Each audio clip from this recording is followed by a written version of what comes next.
with the recording now. Unfortunately, my internet cut out and I wasn't able to stream that live. Our connection here where I am in New Zealand is just not that reliable, so I'll have to continue doing it as a recording. So again, as I said, we're going to do a green smoothie. Shouldn't take too long today to whip that up. I have my ingredients going to be silver beet from my garden. We have the spinach again, fresh from the garden. You can use baby spinach if your blender might not be so strong and you feel like it might get too chunky. And we've got kale leaves again from my garden, or you can buy that one in the supermarket. Make sure we don't have too many little caterpillars in there, because that's all the extra protein that we try not to have. Yeah, just check when you've got it growing. Caterpillars definitely have a good enjoy that. So sometimes I'll have to just give it a little shake, but I know I've got not many sitting on my kale. So tonight we're also going to use as a base, I have the immunity juice, which has got carrot, it's got a little apple, it's got ginger, it's got turmeric already inside that. I prefer to use a juice base instead of a milk base. I think green smoothies and milk just do not go that well together. So if you're using the juice base, then you've got already a good starting point. If, of course, you can make everything yourself. It's entirely up to you. But I find with the compliance for my clients, if you can give them something that's already ready to go halfway through, it's much easier for them. And I know they will get all the goodness. This is raw. And it's also called pasteurized, so it still maintains all its goodness from a juice that you're expecting from. Talk about energy, because that's where you're going to get your energy from, is from good quality food. So we want to make sure we have that inside that juice. So 200 mils roughly inside my blender. And then we add all the greens to it. I'll fold it, it's much easier to do. Throw it all in here, silver beet, kale leaves, berries. So I'll use blueberries, so I've got a good cup of blueberries. These are frozen. You can also take them out the night before.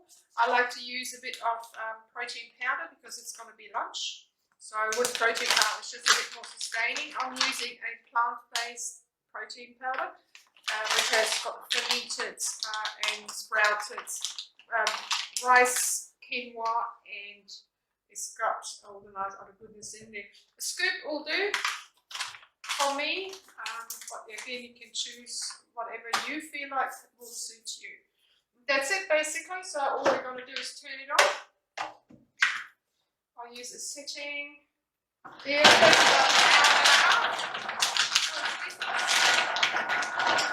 it all up.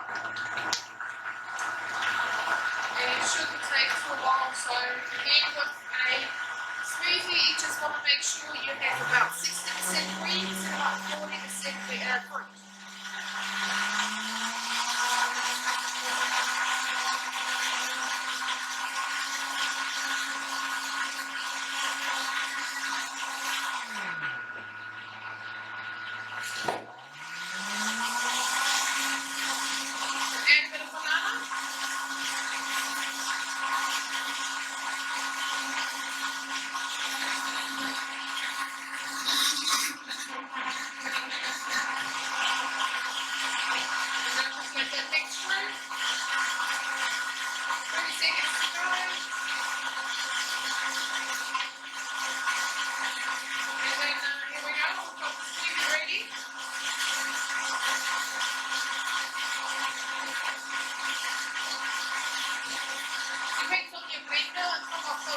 Might get a bit chunky, so you'll find that you might have to clean it up a little bit longer.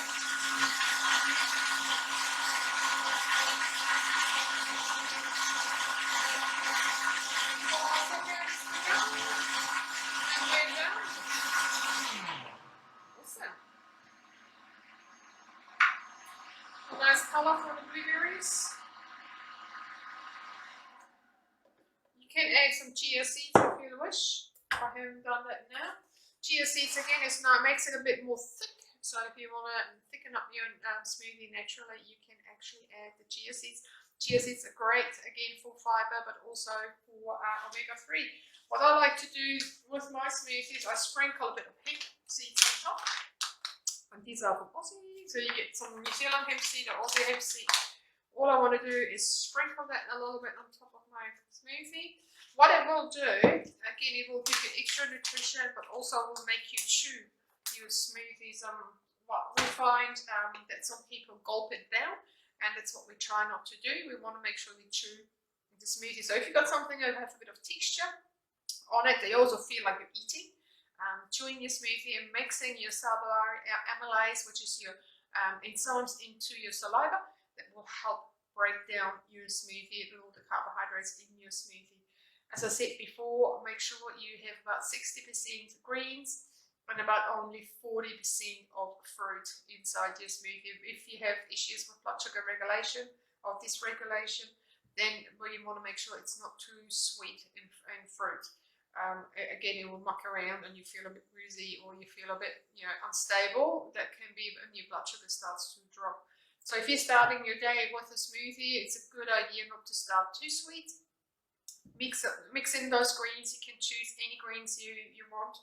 You can buy frozen vegetables, like you can buy frozen spinach or kale. Absolutely okay. I think fresh is always best, but if that's the only way you can get your greens into your system, then do it that way. For my health type, I'm a sensor, so always, smoothie is not that great for me when it gets colder, because I already have a cold body, or my stomach is a bit cold, what we call inverter, which means that it takes much longer for that product for me to digest, but also makes my body cold. So in my case, I warm up my smoothie, so I will run it for another good 3 to 4 minutes, and this will bring the temperature of my smoothie up to like room temperature or even a bit warmer. And this way, if I drink that, it's not going to shock my stomach or not going to shock my digestive system. Therefore, I can actually absorb everything in my smoothie.